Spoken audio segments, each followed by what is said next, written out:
안녕하세요. 비빌로 홀릭입니다. 지금 전 세계가 인플레이션의 공포에 떨고 있는데요. 인플레이션의 큰 요인 중 하나가 바로 유가 상승입니다.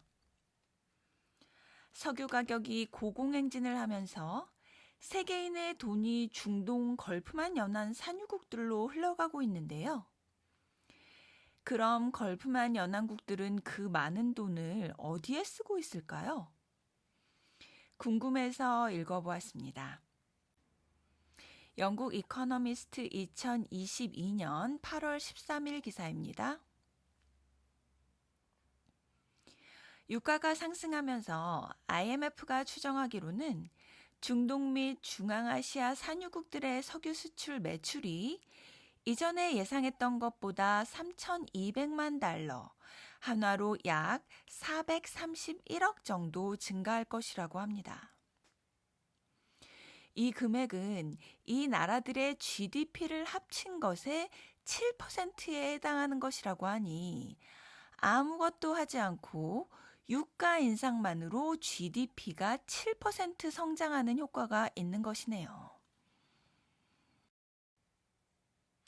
GDP 4에서 5% 성장도 굉장히 어려운 것이라고 하는데 7%니 대단한 숫자입니다. 향후 5년간 석유 수출로 인한 누적 이익이 1조 4천억 달러, 한화로 약 1,800조에 다다를 것이라고 합니다. 정말 어마어마하네요. 지금 걸프만 연안 국가들의 리더들은 어쩌면 이번이 마지막일지도 모를 오일머니 붐을 어떻게 최대한 활용해야 할지 고민 중이라고 합니다. 몇몇 국가들은 이 돈으로 나라 빚을 갚고 남은 돈은 탈석유화 시대를 위해 남겨두기로 했습니다. 사우디아라비아의 경우에는 네옴이라는 거대 계획 도시를 건설 중이고 지난번 제 영상에서 말씀드린 LIV 골프 대회를 만들어 국제 영향력을 넓혀 나가고 있죠. 국제 정치 분야에서도 오일머니의 영향이 벌써 나타나고 있는데요. 지난 2022년 7월 미국의 바이든 대통령이 사우디아라비아의 중요 항구 도시인 제다를 방문해 사우디 최고의 권력자 무하마드 빈 살만 왕자를 만났습니다. 바이든 대통령은 얼마 전까지만 해도 인권 문제 등을 이유로 사우디아라비아와의 거리를 두었었는데요. 바이든 대통령에게는 어떻게 해서든 석유 가격을 안정시켜야 하는 급선무가 있기 때문에 도덕적인 태도를 계속 유지하기가 어려워진 것이죠. 석유 가격의 상승으로 걸프만 연안 산유국들이 전 세계의 돈의 흐름을 조정하고 있습니다. 2000년대 초반에도 오랫동안 석유 가격이 상승한 적이 있었는데요. 계속 상승하던 석유 가격이 2014년 상승을 멈추고 석유 가격이 내려갑니다. 그러다가 코비드에 타격을 입어 걸프만 연안 산유국들의 재정 상태가 나빠졌죠. 무역 거래가 줄어들었으니까요. 2020년 바레인의 경우 공공채무가 GDP의 130%까지 증가하기도 했습니다.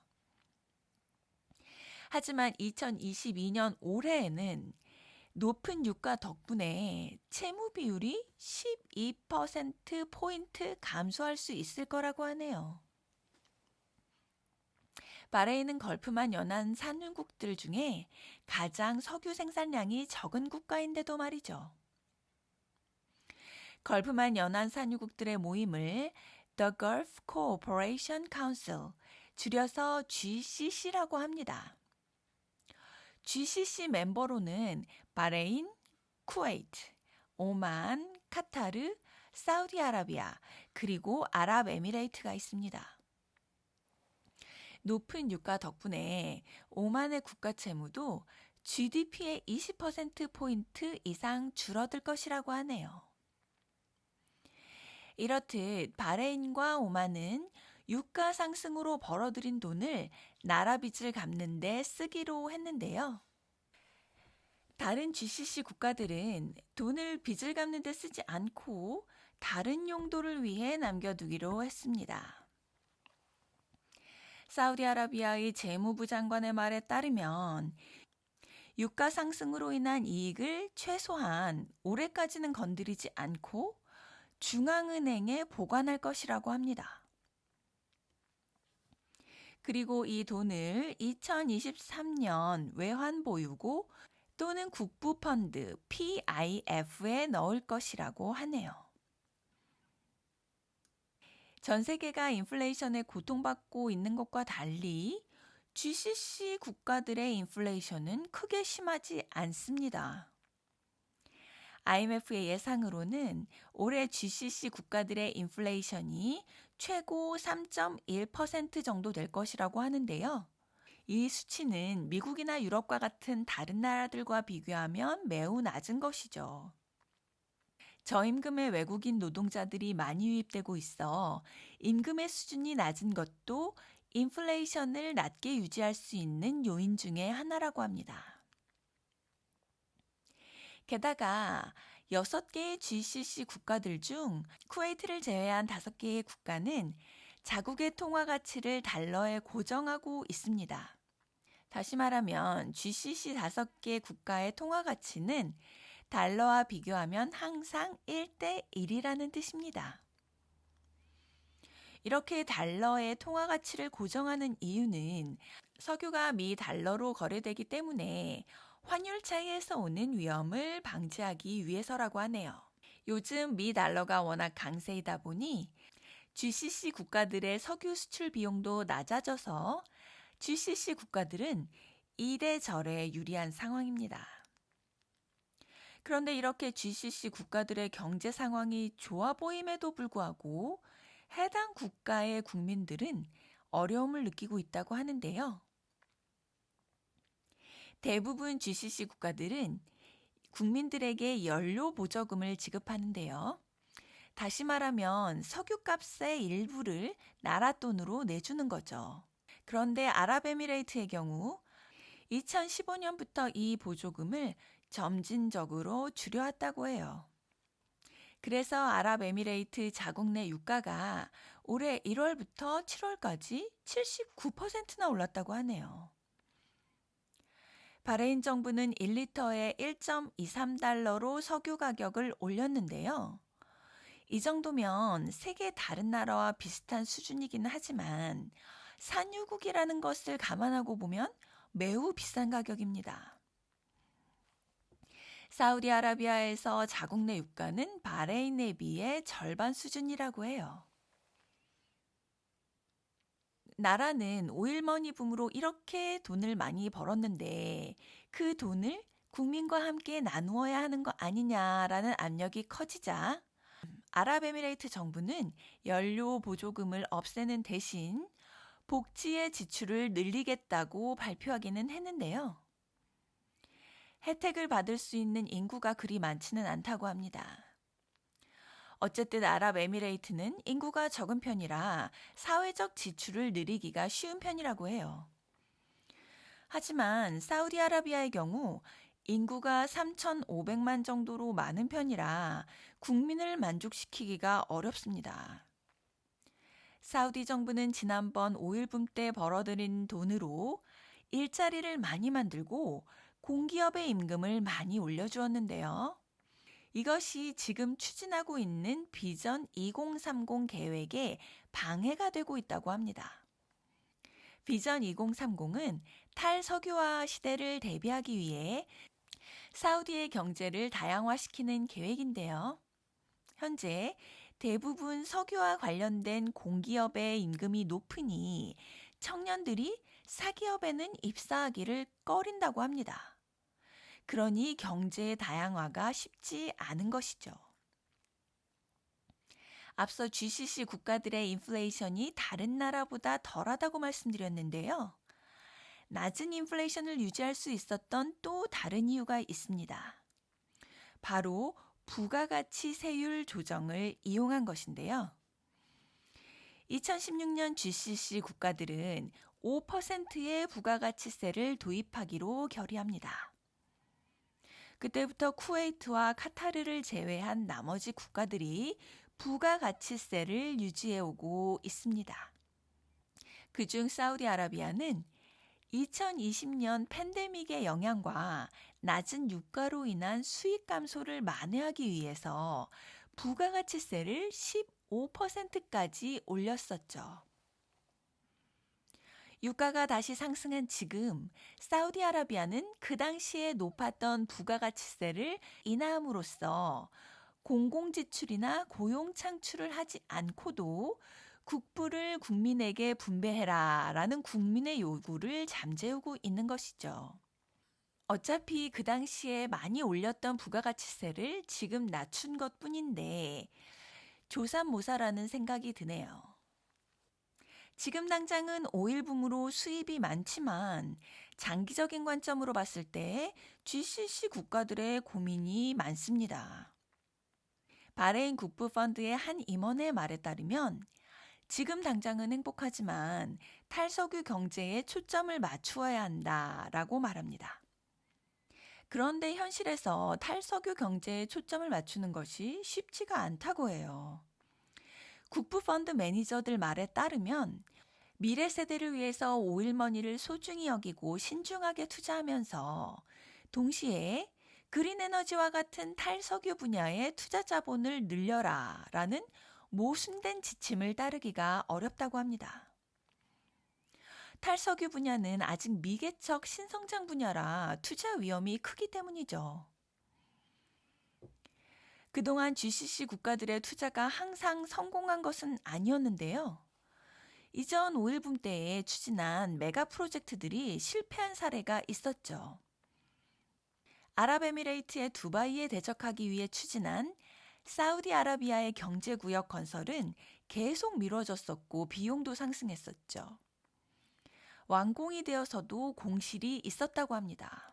아랍에미레이트의 경우에도 세계 지도 모양의 인공섬을 만들기 위해 수십억 달러를 썼는데요. 10여 년이 지난 지금 그 인공섬은 방치된 상태입니다. 아랍에미레이트는 인공섬 말고도 반도체 제조 허브, 건강관광 중심지 등 여러 가지 계획이 있었는데요. 흐지부지된 상태이고요. 이번 유가 상승에서 생긴 오일머니는 많은 부분이 사우디아라비아의 신도시 네옴을 건설하는 데 쓰일 것이라고 합니다. 사우디는 또한 2029년 동계 아시안게임까지 유치하려고 하는데요. 사막에 눈을 뿌릴 예정이라고 하네요. 게다가 사우디는 탈석유 경제의 중심 산업으로 관광을 생각하고 있어서 이번 오일붐으로 번 돈을 국부펀드에 넣어서 리조트와 놀이공원을 짓는 데 투자할 것이라고 합니다. 사우디는 해마다 1억 명의 관광객들이 리조트와 놀이공원을 방문할 것이라고 기대하고 있지만 아무도 그 결과를 장담할 수는 없습니다. 관광산업은 경기, 팬데믹 등 여러 가지 변수의 영향을 받는 산업이라 집중 투자하기에는 위험한 산업이죠. 한편 두바이는 향후 5년 동안 메타버스에 4만 개의 일자리를 만들겠다는 좀 특이한 계획도 세웠다고 하네요. GCC 국가들은 그들만의 경쟁력을 발휘할 수 있는 분야에 집중하는 것이 현명해 보입니다. 담수화 기술을 예로 들 수 있는데요. 이스라엘의 경우 담수화 기술에 집중해왔죠. 아니면 수소와 같은 그린 에너지에 투자하는 것도 탈석유화 시대에 부합하는 투자가 될 것입니다. 유가가 상승하니 GCC 국가들과 나머지 다른 나라와의 관계도 달라지고 있습니다. 앞에서도 언급했듯이 바이든 대통령이 사우디를 방문한 것만 보아도 알 수 있죠. 사우디의 막대한 부는 자신들의 이미지를 개선하는 데 사용하고 있는데요. LIV 골프 대회 창설, 2021년 F1 카레이싱 대회, 그리고 저스틴 비버, 머라이어 캐리, 데이빗 구에타 등 대형 팝스타들도 사우디에서 공연을 하기도 했습니다.